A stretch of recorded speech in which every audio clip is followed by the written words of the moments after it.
Air ফোর্সের যে eastern air command আছে সেটার হেডকোয়ার্টার কোথায় অবস্থিত? শিলংয়ে। সাউথ ওয়েস্টার্ন এয়ার কমান্ডের হেডকোয়ার্টার অবস্থিত গুজরাটের গান্ধীনগরে।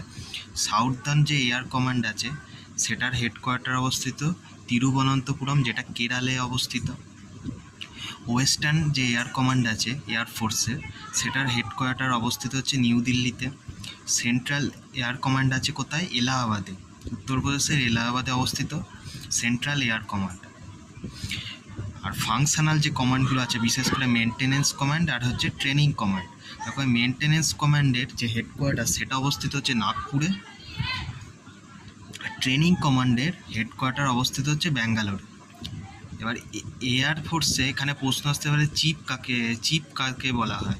এয়ার চিফ মার্শাল র্যাঙ্কড, মানে চিফ অফ এয়ার স্টাফ, ইনিই হচ্ছেন বায়ুসেনা প্রধান। এর হেডকোয়ার্টার নিউ দিল্লিতে অবস্থিত।